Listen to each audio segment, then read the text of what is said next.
This is my guide on how to spend 24 hours in Christchurch, the biggest city here in the South Island of New Zealand, and also what's known as the Garden City.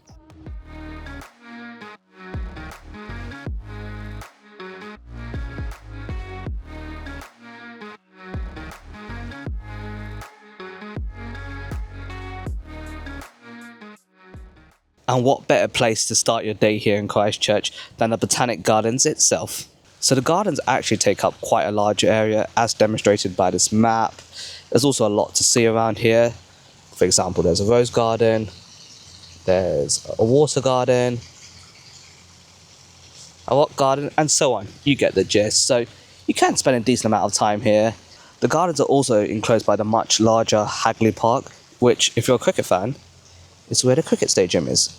I actually ran through the Botanic Gardens yesterday, so it makes a good running route as well. It's very flat and all the paths are pretty smooth. Now, because I'm here in winter, the trees and plants look a bit on the weathered side, shall we say?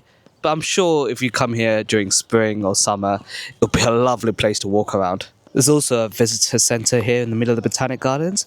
I think they have a cafe inside, so I'm going to go inside, grab a coffee, and see what else there is to do inside.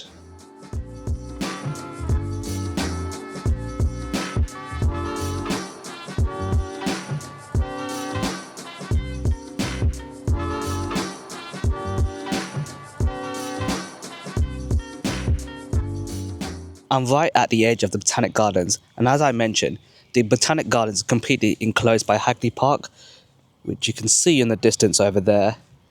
If you're into your running, Hagley Park is also the location of one of the more popular park runs here in Christchurch. One of the best things about Christchurch, at least what I've discovered in the 2 days I've been here, is that it's a very walkable city.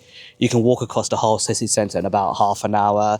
There's lots of pedestrianised areas, lots of pathways. It's just great for walking around. I guess it fits in with the whole vibe of being the Garden City. On a more sad/tragic note, one thing we have to talk about is the Canterbury earthquakes. If you didn't know, they were a series of earthquakes that happened here in Christchurch between 2010 and 2011. And the most powerful of them killed well over 150 people here in the city. It caused a lot of damage. And with that earthquake happening in fairly recent history, the city still has a lot of scars from it. There's a lot of buildings that have been demolished or left in a damaged state.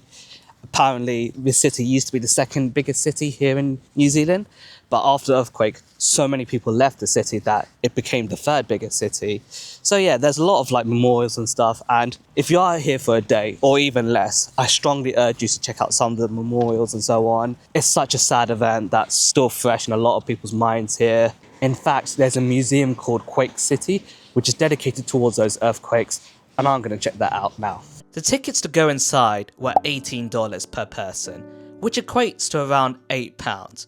New Zealand is sadly a country that lies near plate boundaries, and therefore earthquakes are a common event throughout the country. So there was a bit in the museum explaining the history of earthquakes in the region. I've got to say, it was a fairly small museum, but had a decent amount of exhibits, including this spire that had fallen off the church during the earthquake, as well as footage of the event itself.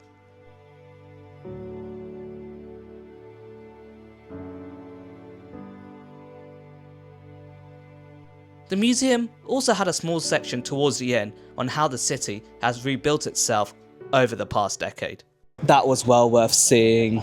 It gives you a really good indication of how the city has been affected by the earthquake and how it's changed in the last 15 years.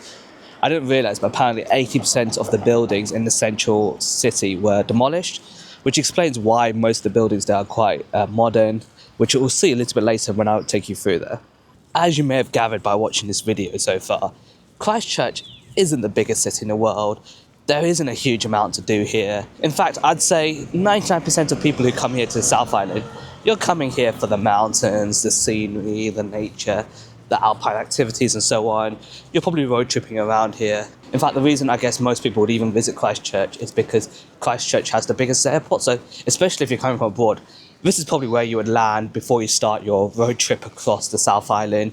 But hopefully this video has given you a few ideas on stuff you can do whilst you're here. That being said, having lived in London my whole life, My judgment might be slightly clouded because, to me, I feel like any city compared to London seems a lot quieter. One thing I'm a fan of is that there are a lot of murals located around the city. I've seen about 4 or 5 so far, and this probably has to be one of the better ones. So up ahead of me is the Christchurch Historic Tram. It doesn't actually operate as a mode of public transport anymore. It's more used as like a city tour thing, a bit like the hop on and off buses. I guess if you want to explore the city in a unique way, it's a great thing to do, but to be honest, you can walk around the city. So you've spent some time exploring the city and now you're looking for a place to eat. Don't worry, I've got the perfect place for you. This is the Riverside Market, which is a food court in the middle of Christchurch. There's lots of food options around here and it's the perfect place for a spot of lunch.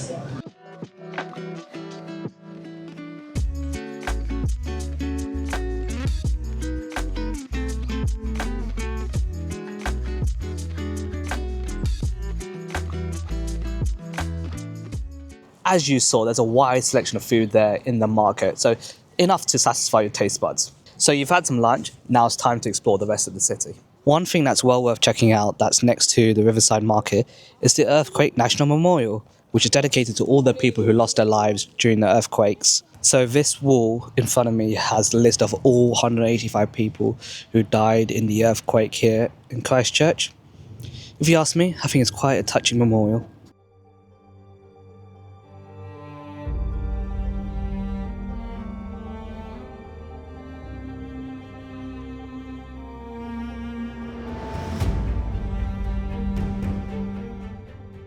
This map gives you an indication of what the central city of Christchurch looks like. So this is like the main centre here. The cathedral square is right in the middle. And then you get an idea of the stuff surrounding it. So there's a few shopping malls. There's the Riverside Market where we were at earlier.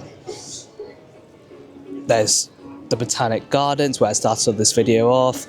Hagley Park. Quake City. So hopefully this gives you an idea of how close everything is and that you can just walk everywhere. This is the main high street here in Christchurch. As you can see, the buildings are fairly modern, and that's probably down to the fact that most of this was rebuilt after the earthquake. Another interesting thing to note is that if you get the tram, it goes right through the high street. So one thing I wanted to do today, and I thought would be a good part of like a 24-hour guide to Christchurch, is to visit the gondola. But having done some further research, it turns out it's a lot further from the city centre than I originally thought.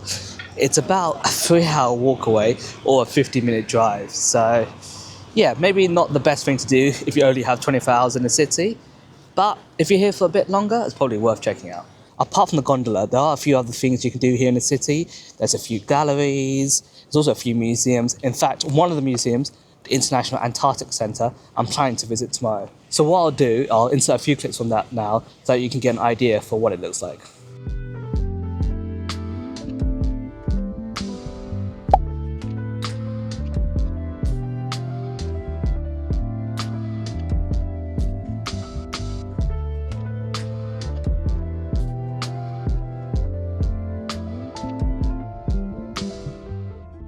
As you guys might be aware, New Zealand isn't a country with a lot of human history.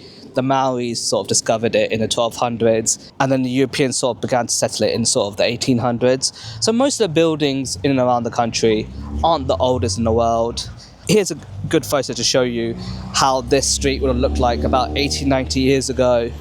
And if you compare it to present day, it's very different.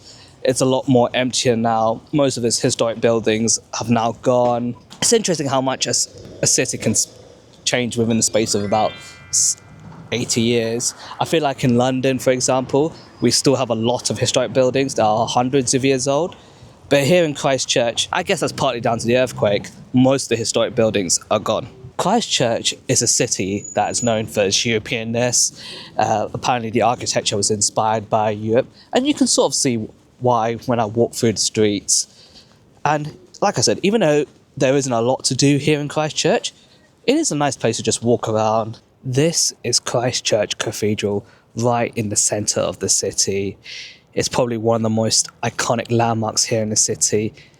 As you can see, it's a bit of a construction site, and that's because this was absolutely devastated during the earthquakes. In fact, for a long time, it was just left in this sort of derelict, destroyed manner. But recently, they've begun a restoration project to bring it back to its former glory. This is how the cathedral looked after the earthquake. And if I pan up here slightly, this is how they think it will look once they've done all the restoration work.